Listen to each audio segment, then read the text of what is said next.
GRT GVK school, Chinnachowk, Kadapa. ఉమ్మడి కడప జిల్లా వైబిఎల్పల్లి అనే చిన్న గ్రామంలో ఒక సామాన్య మధ్యతరగతి రైతు కుటుంబంలో జన్మించారు. తండ్రి సుబ్బయ్య వ్యవసాయదారుడు, తల్లి గృహిణి. సొంత గ్రామంలో ప్రాథమిక విద్యను మరియు ఉన్నత విద్య రాజంపేట ప్రభుత్వ కళాశాలలో మరియు ఇంటర్మీడియట్ డిగ్రీ రాజంపేట ప్రభుత్వ డిగ్రీ కళాశాలలో పూర్తి చేసి చిన్నప్పటి నుంచి ప్రజాసేవ పట్ల ఆసక్తి కలిగి ఉండడంతో విద్యార్థి దశలోనే విద్యార్థి నాయకుడిగా విద్యార్థులు ఎదుర్కొంటున్న అనేక సమస్యలకు పరిష్కారం చూపించిన మార్గదర్శకుడయ్యాడు. శ్రీ వెంకటేశ్వర విశ్వవిద్యాలయంలో పీజీ చదువుతున్నప్పుడే కూచేరుపల్లి మేజర్ పంచాయతీకి అతి చిన్న వయసులో సర్పంచ్గా ఎన్నికయ్యాడు.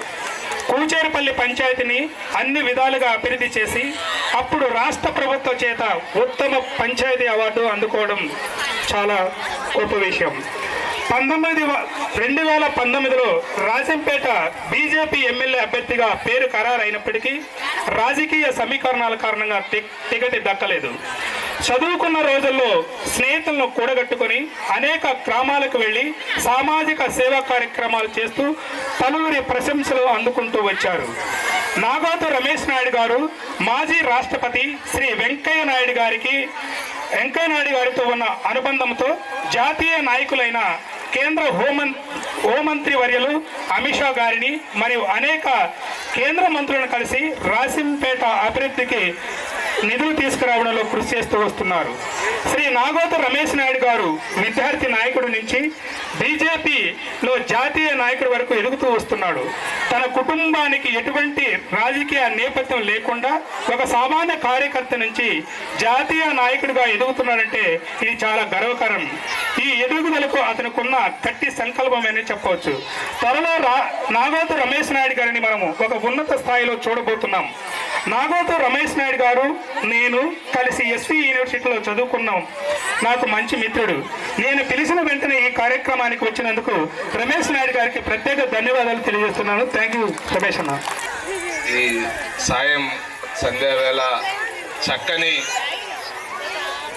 ఆహ్లాదపూరితమైనటువంటి వాతావరణంలో ఈ కార్యక్రమాన్ని యోజన చేసినటువంటి కళాశాల చైర్మన్ మిత్రుడు శ్రేయోభిలాషి శంకర్ గారికి, వారి శ్రీమతి చాలా చక్కగా ఈరోజు కార్యక్రమాన్ని ఏ విధంగా అయితే నిర్వహిస్తున్నారో అంతే విధంగా పాఠశాలను కూడా ప్రతిరోజు రాజీ పడకుండా ఉన్నత ప్రమాణాల వైపు తీసుకుపోతున్నటువంటి ఒక వ్యక్తి రజనీ గారు సోదరి, వారికి అలాగే వేదిక మీద ఆశీనులైనటువంటి పెద్దలు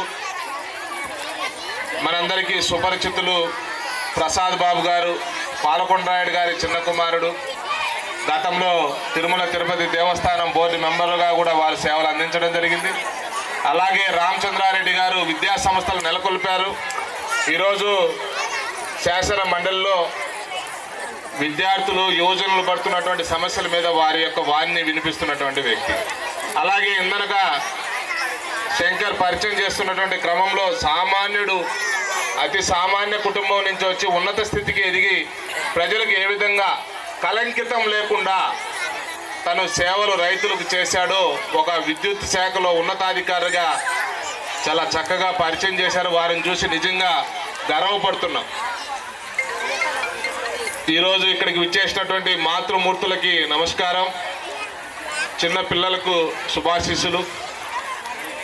మనందరం కూడా విద్యకు గతంలో కంటే కూడా చాలా ఎక్కువ ప్రాధాన్యత ఇస్తున్నాం. ఎంత ప్రాధాన్యత ఇస్తున్నామంటే అవసరమైతే ఆస్తులను అమ్మైనా సరే పిల్లలకు ఒక నాణ్యమైనటువంటి విద్య అందించాలి అని చెప్పి ప్రతి తల్లిదండ్రులు ఈరోజు ఆలోచిస్తున్నటువంటి విధానం మనం గమనిస్తున్నాం. అయితే ఆస్తులు అమ్ముతున్నాం, చేర్పించేటువంటి పాఠశాల ఎలాంటిదై ఉండాలి అంటే ఒక సొంత జీవితాన్ని సైతం పక్కన పెట్టి తను విశ్వవిద్యాలయంలో డాక్టరేట్గా అలాగే విదేశాల్లో కూడా ఉన్నతమైనటువంటి ఉద్యోగాన్ని సైతం వదిలేసి కడప జిల్లా అంటే కళల కానాచి, కడప జిల్లా అంటే కవులకు సాహితీవేత్తల యొక్క పురిటిగడ్డ, కవయిత్రి మొల్ల, అన్నమయ్య, పోతులూరు వీరబ్రహ్మేంద్రన్ గారు, ఇలాంటి మహానుభావులు పుట్టినటువంటి గడ్డలో నా వంతు పాత్ర ఏమిటి అని తనకు తాను ప్రశ్నించుకుని ఇక్కడ ఒక పాఠశాల నిర్మాణం చేయడం ఏదైతే ఉందో చాలా సంతోషం. ఒక రకంగా అది ఒక ఛాలెంజ్. సహజంగా అయితే శంకర్ నాతో గన చర్చించింటే, శంకర్ నువ్వు తిరుపతిలోనో లేకంటే విజయవాడ లాంటి ప్రాంతాల్లో ఒక విద్యా సంస్థను పెట్టినట్లయితే బాగుండేది అని గతంలో నేను శంకర్ మలేషియా పర్యటనకు వెళ్ళాం. ఆ వెళ్ళినటువంటి సమయంలో చర్చ జరుగుతున్నటువంటి క్రమంలో నేను సూచన చేశాను. కానీ అతను చెప్పాడు, 2 పడవల మీద ప్రయాణం చేయడం వద్దన్నా, నేను కడపలో నేనేందో నా స్థానం ఏందో ఇప్పుడిప్పుడే పదిలపరుచుకుంటున్నా, పేరు తెచ్చుకుంటున్నా. ఆ క్రమంలో నాకు చాలా సంతృప్తికరమైనటువంటి జీవితాన్ని ఆస్వాదిస్తున్నా.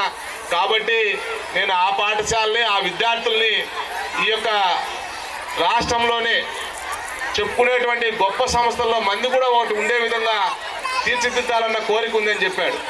దానికి సంబంధించి నేను కూర్చున్నటువంటి సమయంలో అనేక రకాలైనటువంటి పోటీలు, రాష్ట్ర స్థాయిలో జరిగినటువంటి పోటీల్లో వారి పిల్లలు చూపించినటువంటి ప్రతిభ, సాధించినటువంటి మొదటి బహుమతులు మనందరం కూడా ప్రత్యక్షంగా వీక్షించాం. నిజంగా అందరి తరఫున శుభాకాంక్షలు, కరకరాల ధ్వనులు చేయవలసిందిగా చప్పట్లు కొట్టి పాఠశాల యాజమాన్యానికి, సాధించినటువంటి విద్యార్థులకి కోరుకుంటున్నా. భవిష్యత్తులో కూడా ఈ యొక్క పాఠశాల ఉన్నతంగా ఎదగాలి.